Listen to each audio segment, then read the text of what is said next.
तो आज हमें करना है मनुष्य में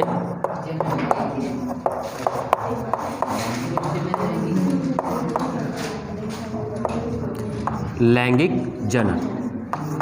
सबसे लैंगिक जनन, तो सबसे पहले मनुष्य जनन कैसे करेंगे? लैंगिक जनन करेंगे। क्लियर है? तरीका कौन सा होगा उनके अंदर? तो लैंगिक जनन का तरीका उसके अंदर होगा, पहली चीज़। क्लियर है? अब लैंगिक जनन के लिए सीधी सी बात है, जहाँ पे भी लैंगिक जनन शब्द आ गया हमें पता होना चाहिए कि वहाँ दो जीव होंगे, यानी कि दो जीव अपनी अपनी कोशिकाएं बनाएंगे और उन कोशिकाओं का आपस में मेल होगा और उससे नया जीव बनेगा, जैसे पौधों के अंदर हमने देखा था जब वो लैंगिक जनन कर रहे थे। क्लियर है? तो अब पौधों के अंदर तो हमें पता है लैंगिक जनन अंग कौन सा था? फूल था। उसी के अंदर नर जनन अंग भी थे और मादा जनन अंग भी थे। क्लियर है? अब हमारे यहाँ मनुष्य के अंदर क्या होता है? तो मनुष्य के अंदर नर जनन अंग है, वो एक अलग जीव में फिट होते हैं।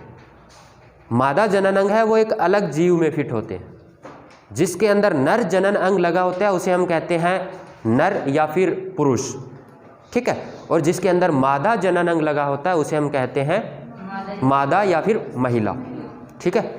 पुरुष और महिला दो नाम आए दो जीवों के, किसके अंदर? मनुष्य के अंदर, नर और मादा। ठीक है? अब लैंगिक जनन के अंदर चाहे पौधे हों चाहे कोई भी दो जीव हो, उन जैसे ही वो नया नया उनका जन्म हुआ, जन्म होते ही वो जनन के लिए तैयार नहीं हो जाते। उन्हें तैयार होने के लिए विकसित होना पड़ता है पहले। ठीक है ना? जैसे पौधे है, छोटा सा पौधा है, क्या उसी टाइम वो बीज उत्पन्न कर देता है, फल देने लगता है? नहीं ना, पहले वो बड़ा होता है। बड़ा होने के बाद उसके अंदर फूल लगते हैं, फूल लगने के बाद उनका फल बनता है और बीज बनते हैं। ठीक है ना? यानी कि कुछ टाइम लगता है उनको विकसित होने में। ऐसा ही हर जीव के अंदर होता है जो लैंगिक जनन करते हैं। जन्म लेते ही उनके अंदर ये सारी लैंगिक जनन करने की योग्यता नहीं आ जाती। लैंगिक जनन करने के लिए पहले उन्हें कुछ टाइम लगता है, और ऐसा ही मनुष्य के अंदर भी होता है। पहले क्या? बिल्कुल छोटा सा बच्चा जिसे हम कहते हैं वो मनुष्य का क्या है? बच्चा। ठीक है? सबसे पहले बच्चे का जन्म होता है, उसके बाद वो धीरे धीरे बड़ा होता है। ठीक है? 10 साल की उम्र तक। अब यहाँ पे 3 नाम आते हैं अलग अलग। वही बच्चा जब 10 साल की उम्र तक होता है, यानी कि 2 से लेके, यूँ कह दें 2 से लेके 10 साल तक की उम्र तक हम उसे कहते हैं या तो लड़का या फिर लड़की। ठीक है? मैंने पहले तो ये बताया कि इस जनन के लिए, लैंगिक जनन के लिए किसी भी जीव को तैयार होने के लिए पहले विकसित होना पड़ेगा। क्लियर है ना? तो जो 2 से लेके 10 साल तक जो मनुष्य का बच्चा है उसका नाम लड़का या लड़की कहते हैं हम उसे। ठीक है? यहाँ तक उनमें कोई परिवर्तन अलग अलग दिखाई नहीं देता, दोनों एक जैसे ही दिखाई देते, जैसा लड़का वैसा ही लड़की। क्लियर है? और इसे हम कहते हैं कि उनके अंदर सिंपल क्या हो रही है? वृद्धि हो रही है। ठीक है? उनके हाथ बड़े हो रहे हैं, पैर बड़े हो रहे हैं, दिमाग विकसित हो रहा है, पूरा शरीर है वो विकसित हो रहा है। ठीक है? 10 साल की उम्र के बाद जैसे ही 11 से स्टार्ट होते हैं, 11 से और 18 तक, 18 या 20 तक यूँ लगा लो। ठीक है? तो इस साल में जैसे ही 11वां वर्ष उनकी उम्र का शुरू होता है तो एकदम से परिवर्तन आने शुरू होते हैं। ठीक है? और फिर लड़का और लड़की दोनों के अंदर डिफ्रेंशिएट आना शुरू हो जाता है। लड़का अलग टाइप का दिखने लगता है, लड़कियां अलग टाइप, यानी उनके अंदर कुछ परिवर्तन आते हैं जो उनके लिंग की वजह से, क्योंकि लड़का और लड़की इनका नाम अलग अलग क्या है? इनके लिंग की वजह से ही है। ये हमने पढ़ चुके हैं हम लिंग निर्धारण के अंदर। क्लियर है? तो लड़का और लड़की है। अब 11 से 18 वर्ष की उम्र के अंदर उनका नाम क्या हो जाता है? जो लड़का है उसको हम बोलते हैं किशोर और इसको बोलते हैं किशोरी। ठीक है? ये उनके नाम हो जाते हैं इस टाइम। क्लियर है? वैसे तो नाम तो अलग अलग हर बच्चे के होते ही हैं, लेकिन ये इस एज के नाम हैं कि जो 11 से 18 की उम्र के बीच होगा उसे हम किशोर या किशोरी बोलते हैं, कि एक किशोर व्यक्ति या एक किशोर बच्चा या एक किशोरी। ठीक है? अब किशोर और किशोरी इसके अंदर उनके शरीर के अंदर तो विकास होता ही होता है, इतना तो क्लियर है ही, लेकिन इसके साथ साथ कुछ और भी चेंजेज आते हैं, ठीक है, और वो चेंजेस हमें बताते हैं कि उनके अंदर किसका विकास हो रहा है, लैंगिक जनन के लिए वो तैयार हो रहे हैं, ठीक है। तो कहाँ से वो तैयार होने शुरू होते हैं, 11 वर्ष की उम्र से, ठीक है। 11 वर्ष की उम्र में उनके अंदर जनन अंगों का विकास शुरू हो जाता है, क्लियर है। और जिस उम्र से उनके अंदर जनन अंगों का विकास शुरू हो जाता है उसी को हम कहते हैं उनकी प्यूबर्टी एज या प्यूबर्टी उम्र, ठीक है।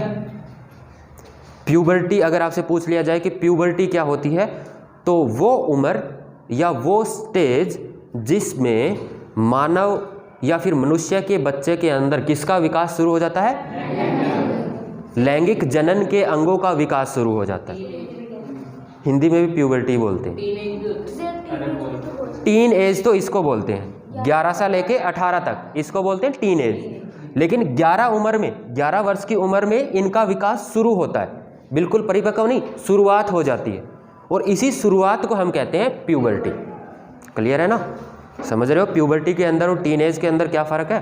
टीनेज तो है 11 से लेके 18 तक को ही पूरी जनन अंग है या उनके जननात्मक जो क्षमता है, यानी कि नया जीव उत्पन्न करने की क्षमता है, वो पूरी विकसित हो जाती है वो लगभग 20 के बाद या कुछ में, क्योंकि ये नहीं है कि एक व्यक्ति के अंदर 18 के अंदर होगी तो सबके अंदर 18 के अंदर होगी, नहीं, कोई 19 के अंदर भी हो सकती है, किसी के अंदर 20 के अंदर भी हो सकती है। ये प्यूबर्टी जो स्टार्ट होती है वो ज़रूरी नहीं है सबके अंदर 11 की उम्र में स्टार्ट हो जाए, किसी के अंदर 12 के अंदर भी स्टार्ट हो जाए, किसी के अंदर 13 के अंदर भी स्टार्ट हो सकती है, किसी के अंदर 10 की उम्र में भी स्टार्ट हो सकती है। क्लियर है। और वो स्टार्ट किसकी वजह से होती है, तो हमारे शरीर के अंदर कुछ पदार्थ होते हैं जिन्हें हम कहते हैं हार्मोन, उनकी वजह से वो स्टार्ट होती है। क्लियर है। तो 20 की उम्र के बाद जो लड़का और लड़की जिनका नाम अभी किशोर और किशोरी था उनका नाम हो जाता है वयस्क, ठीक है। वयस्क इसके अंदर तो हो जाएगा पुरुष और इसके अंदर क्या हो जाएगा, वयस्क महिला। ये 4-6 शब्द का मतलब समझ में आया। लड़का और लड़की कब, जब 2 से 10 की उम्र के बीच का बच्चा होता है तब उनको कहते हैं कि ये लड़का है और ये लड़की है, ठीक है। जब 11 से 18 की उम्र के बीच होते हैं तो हम कहते हैं कि ये किशोर है और ये किशोरी है, ठीक है। या फिर इसको ऐसे भी बोल देते हैं युवा और युवती, ठीक है ना। कई जगह आपको ये वर्ड भी दिखाई देंगे, युवा और युवती। क्लियर है। इसके बाद ये क्या हो जाते हैं, जब 20 से ऊपर, यानी कि उनके अंदर जनन अंगों का पूरा विकास हो चुका है, पूरे शरीर का लगभग वृद्धि है वो कंप्लीट हो चुकी है, यानी कि उनकी जो हाइट है जितनी बढ़नी होती है बढ़ चुकी होती है, उनके बाल जितने जैसे होने हैं हो चुके होते हैं, सारी चीज़ें। क्लियर है। वो 20 की उम्र के बाद कंप्लीट हो जाती है, तब वो क्या बन जाते हैं, वयस्क पुरुष बन जाते हैं और वयस्क महिला बन जाते हैं। क्लियर है ना। तो अब 1 मिनट के लिए आप सोच के बताना, इनमें से किस उम्र के अंदर जाके और जनन स्टार्ट करना चाहिए, नया जीव उत्पन्न करना चाहिए, 20 के बाद। क्लियर है। क्योंकि 11 से 18 के बीच में तो इन अंगों का विकास हो रहा होता है। क्लियर है। यानी कि जो नया जीव उत्पन्न करना है उसके लिए जो लैंगिक जनन के अंदर जो 2 जीव है वो अपने आप को तैयार कर रहे होते हैं। क्लियर है ना। तो इस 11 से 18 की उम्र के अंदर जब दोनों जीव यानी नर और मादा नया जीव यानी कि जनन क्षमता को विकास करने के लिए जब खुद को तैयार कर रहे होते हैं तो उनके अंदर कुछ थोड़े थोड़े परिवर्तन आते हैं, ठीक है ना। वो परिवर्तन क्या होते हैं उनको हम देखते हैं कि किशोरा अवस्था के अंदर क्या परिवर्तन आते हैं, ठीक है। अब वो कुछ परिवर्तन है जो नर और मादा यानी कि किशोर और किशोरी दोनों के अंदर एक ही तरीके के परिवर्तन होते हैं, और कुछ परिवर्तन ऐसे होते हैं जो किशोर के अंदर अलग होते हैं, किशोरी के अंदर अलग होते हैं। क्लियर है। वो अलग क्यों होते हैं, तो वो इसीलिए क्योंकि उनको जो जनन करना है उनके अंदर जो उनकी भागीदारी होगी वो भी अलग तरीके की होगी, क्योंकि जैसा पार्टिसिपेशन होगा वैसा ही आपको काम करना पड़ेगा। जैसे कि मान लो किसी को कुश्ती का प्लेयर बनना है तो उसके डोले सोले मजबूत होने चाहिए, है ना। और किसी को सिंपल क्रिकेट खेलना है तो उसके लिए इतने ज़रूरी नहीं है कि उसको पूरा बॉडी बिल्डर बनना हो, बॉडी बिल्डर बनना उसके लिए ज़रूरी नहीं है ना। तो जिसका जैसा काम होगा उसका शरीर भी वैसा ही होना चाहिए। क्लियर है ये सबको। तो अब जो कॉमन जो परिवर्तन है उसके अंदर पहला जो परिवर्तन आता है वो है पहला जो परिवर्तन वो शरीर के भागों पर बाल उगना। किशोर अवस्था जैसे ही स्टार्ट होती है उसके बहुत सारे भाग, शरीर के भाग है जहाँ पे बाल उगने लगते हैं, ठीक है ना। ये पहला किशोर और किशोरी दोनों के अंदर होता है, ये क्लियर है। और इसको आपको, क्योंकि आप भी इसी अवस्था में गुजर रहे हो कहीं ना कहीं, क्योंकि 11 से 18 के बीच में ही हो, आपकी 15, 14 या फिर 16 यही उम्र है, तो आप इसी में हो, ठीक है। और ये चैप्टर आपके लिए जितना इंपॉर्टेंट है किसी के लिए नहीं होगा, क्लियर है ना। क्योंकि आपको पता होना चाहिए कि कौन कौन से चेंजेस आते हैं और उनको कैसे हैंडल करना है। तो अब पहला परिवर्तन तो ये हुआ। दूसरा परिवर्तन क्या आता है? दूसरा परिवर्तन आता है जो कुछ ऐसी ग्रंथियाँ जिसकी वजह से त्वचा है ना वो तेलीय हो जाती है, स्किन है ऑयली हो जाती है, ठीक है। फेस पे ज़्यादा होती है, स्किन पे, पूरे स्किन पे ही होती है, लेकिन फेस पे हमें ज़्यादा दिखती है, ठीक है। तो एक दूसरा, ठीक है, ये हम क्या लिख रखे हैं? ये हम लिख रहे हैं किशोरावस्था में परिवर्तन।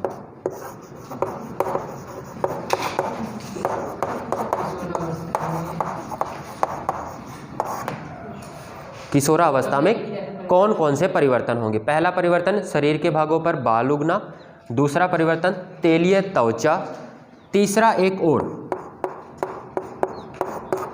कई बार तेलीय त्वचा के साथ साथ हमारे शरीर पे, स्किन के ऊपर कील मुहासे भी निकलने लगते हैं, ठीक है ना, निकलने लगते हैं। वो भी किसकी वजह से? इस किशोरावस्था के अंदर जो हमारे अंदर हार्मोन या जो नए पदार्थ, जो नया पदार्थ निकलता है, केमिकल पदार्थ होता है, उसकी वजह से वो कम या ज़्यादा भी हो सकता है।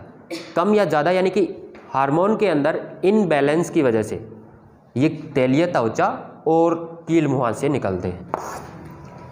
ये 3 परिवर्तन है जो किशोर हो चाहे किशोरी हो, दोनों के अंदर दिखाई देते हैं हमें, क्लियर है। अब इसके बाद कुछ ऐसे परिवर्तन हैं जो किशोर और किशोरी दोनों के अंदर अलग अलग होते हैं, जिससे हमें पता लगने लगता है डायरेक्टली कि ये लड़का है, यानी कि ये पुरुष है, आगे जाके पुरुष बनेगा और ये महिला होगी, क्लियर है। यानी कि ये नर होगा और ये मादा होगी। ये हमें उन परिवर्तनों से आइडिया होने लगता है। अब ये वाले तो थे दोनों के अंदर। अब जो परिवर्तन महिला के अंदर होंगे वो कौन से? महिला के अंदर आपको पता है कि जो मनुष्य है वो कौन सा जीव है? स्तनधारी जीव है, यानी कि उनके बच्चे हैं वो जैसे ही जन्म लेते हैं उन्हें कोई खाना नहीं, वो कोई खाना खाने के लिए योग्य नहीं होते, वो सिर्फ दूध पीते हैं, ठीक है। और वो दूध भी अगर उन्हें बाहर से पिलाया जाए तो हो सकता है कि उनके शरीर के अंदर इन्फेक्शन हो जाए और वो जिंदा ही ना रह पाए, ठीक है ना। इसीलिए डॉक्टर सबसे पहले यही सलाह देते हैं कि पहले 6 महीने, जन्म होते ही पहले 6 महीने उस बच्चे को सिर्फ माँ का दूध पिलाया जाए और कुछ भी नहीं, पानी भी नहीं पिलाना है, ठीक है ना। पानी के अंदर से भी बच्चे को इन्फेक्शन हो सकता है, क्लियर है। तो उसकी सारी चीज़ों की पूर्ति पहले 6 महीने सिर्फ माँ के दूध से होती है, ठीक है। और माँ के दूध, यानी कि माँ को अब अपने बच्चे को दूध पिलाना है तो उसके अंदर कोई सिस्टम ऐसा लगना चाहिए, क्लियर है ना। और ये मादा के अंदर होगा। तो जो महिला के अंदर जो परिवर्तन आता है, पहला परिवर्तन स्तन अंगों का विकास।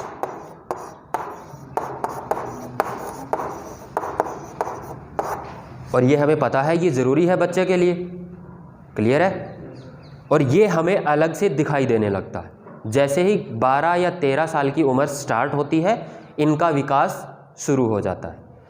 दूसरा जो महिला के अंदर मेन रूप से परिवर्तन आता है वो कि इनके अंदर एक अलग से हार्मोन, जिसे हम स्त्री हार्मोन बोलते हैं, जो स्त्री के अंदर जो ये सारे परिवर्तन हो रहे हैं ना, जैसे शरीर में बाल उगना या तेलीय त्वचा, कील मुहासे, स्तन अंगों का विकास वगैरह वगैरह, इन सबको एक कंट्रोल करता है जो हार्मोन, उसका नाम क्या है? उसका नाम है एस्ट्रोजन।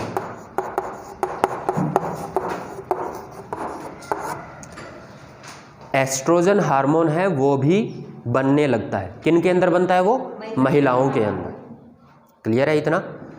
पहले स्तनांगों का विकास, दूसरा एस्ट्रोजन हार्मोन का स्राव। इसके बाद इसी हार्मोन की वजह से ये सारे परिवर्तन, अगर आपसे क्वेश्चन पूछ ले कि महिलाओं के अंदर जो टीन एज के अंदर या किशोरा अवस्था के अंदर जो परिवर्तन होते हैं वो किस हार्मोन की वजह से होते हैं? एस्ट्रोजन हार्मोन की वजह से। इसी के कंट्रोल में होता है, सब कुछ इसी के कंट्रोल में होता है। ये हार्मोन होता है केमिकल पदार्थ, रासायनिक पदार्थ होता है जो इन सबको कंट्रोल करता है ये, ठीक है।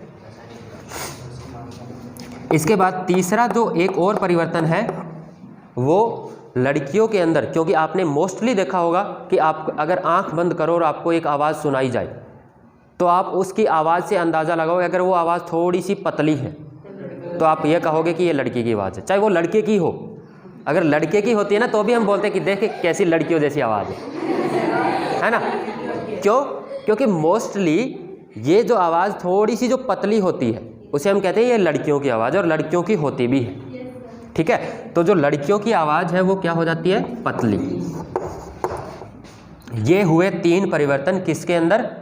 महिलाओं के अंदर, ठीक है। अब पुरुषों के अंदर क्या परिवर्तन होते हैं? तो पुरुषों के अंदर ये स्तन अंगों का विकास तो नहीं होता, क्योंकि एक जीव के अंदर हो चुका बस, क्योंकि उसी से एक से काम चल जाएगा। इसकी बजाय जो पुरुषों के अंदर जो विकास होता है वो क्या? तो इनके अंदर ये पुरुषों के अंदर होती है, महिलाओं के अंदर नहीं होती। क्लियर है? अब इन सब का कंट्रोल इसके अंदर कौन सा हार्मोन कर रहा था? एस्ट्रोजन। पुरुषों के अंदर इन सब का कंट्रोल, शरीर के भागों पर बाल उगना, तेलिया त्वचा, कील मुहासे वगैरह वगैरह, इनका कंट्रोल कौन करेगा? तो इनका कंट्रोल करेगा टेस्टोस्टेरोन हार्मोन होता है, टेस्टोस्टेरोन। क्लियर है? पुरुषों के अंदर टेस्टोस्टेरोन हार्मोन इसको कंट्रोल करेगा और महिलाओं के अंदर एस्ट्रोजन इसको कंट्रोल करेगा। क्लियर है? इसके बाद आवाज़ के अंदर महिलाओं की आवाज़ है उनके अंदर पतलापन या तीखी हो जाती है वो आवाज़, और जो पुरुष है उनकी आवाज़ मोटी हो जाती है या फट जाती है।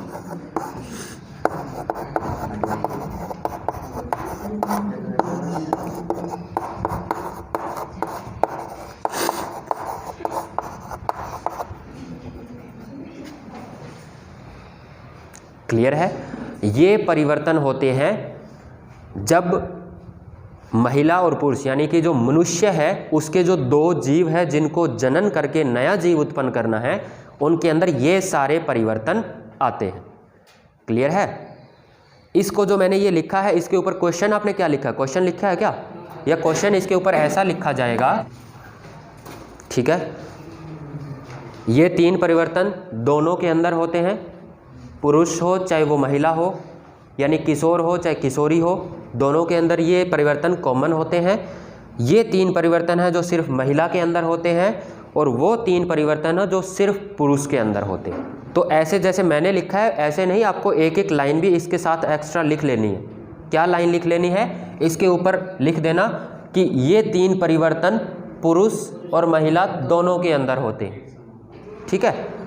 फिर लिखना नीचे इसके ऊपर एक लाइन कि ये 3 परिवर्तन सिर्फ महिला के अंदर होते हैं, और फिर यहाँ पे एक लाइन लिख देना कि ये 3 परिवर्तन सिर्फ पुरुष के अंदर होते हैं, ठीक है। अच्छा, एक क्वेश्चन है वो इन सबसे अलग है, वो एक किशोर तथा किशोरी में प्यूबर्टी के दौरान होने वाले परिवर्तन किस हार्मोन द्वारा नियंत्रित होते हैं? इसको ऐसे भी पूछा जा सकता है सिंपल कि किशोरा अवस्था के दौरान होने वाले परिवर्तन किस हार्मोन के द्वारा नियंत्रित किए जाते हैं। ये थोड़ा सा लंबा क्वेश्चन, छोटा क्वेश्चन ऐसे भी पूछा जा सकता है, किशोरा अवस्था के दौरान होने वाले परिवर्तन किस हार्मोन के द्वारा नियंत्रित होते हैं।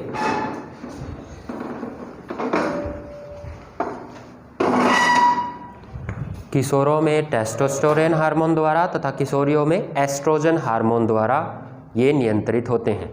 ये जो हमने अभी तक पढ़ा है वो क्या, किशोरावस्था में कौन कौन से परिवर्तन होते हैं, वो परिवर्तन, अच्छा ये परिवर्तन क्यों होते हैं?